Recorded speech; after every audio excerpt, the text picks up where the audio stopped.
we are at war with the British Empire and the fascists trying to take over our nation.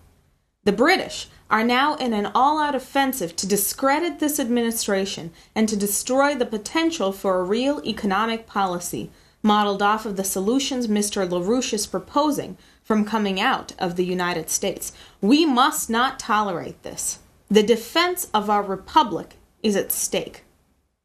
This last week, simultaneous with Prime Minister Gordon Brown's visit to the Capitol, Tony Blair, Eddie Miliband, and others were brought over for a series of closed-door meetings held in Washington, D.C., ostensibly under the cover of climate change.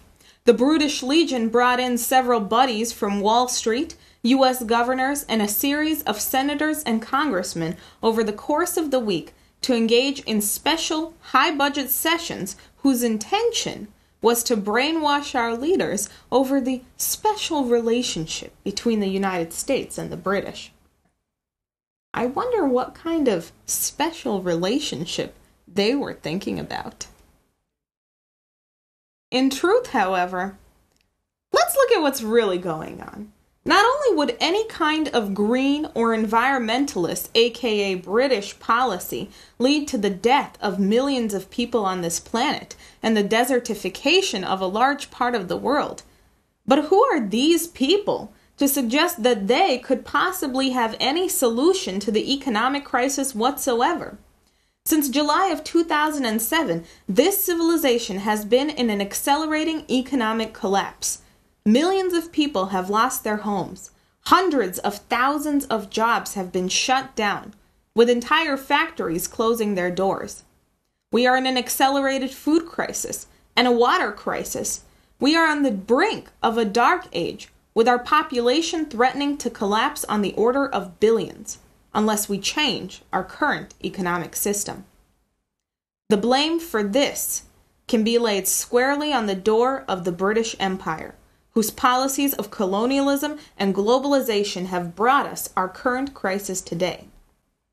Since Lincoln's victory over the British-backed Confederacy, the completion of the Transcontinental Railroad, and the subsequent spread of the American system of political economy all over the world, the British Empire has made a crucial strategic shift to use geopolitical warfare to destroy the American system once and for all. That was the purpose of London's orchestration of World War I and their subsequent push towards global fascism. However, the patriotic factions within the administration of Franklin Roosevelt would not allow such an attack on the very principles of our republic to occur.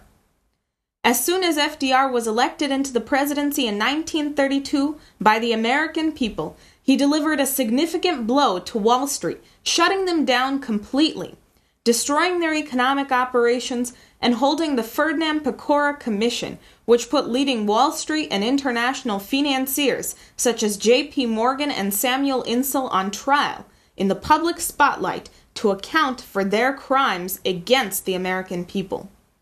This grouping, centered around Morgan and DuPont, launched a war against the sovereignty of the United States, using their Liberty League gang to organize General Smedley Butler to run a 500,000-man army and overthrow Franklin Roosevelt's presidency in a fascist coup. These were the same interests who had sponsored Mussolini, and who, along with the Bank of England and the Bank for International Settlements, funded the Nazis in the lead-up to World War II. This same crowd is currently laying siege to our republic today. Blair, Brown, and their collaborators in London and Wall Street are in an attack against the presidency of the United States. What's the issue here? The only way for civilization to survive is for the Obama administration and leading circles around the world to immediately implement Lyndon LaRouche's solutions to the current global crisis. This includes passing his Homeowners and Bank Protection Act, setting up a two-tiered credit system modeled off of Hamilton's conception for a national bank, and entering into a new international Bretton Woods monetary system.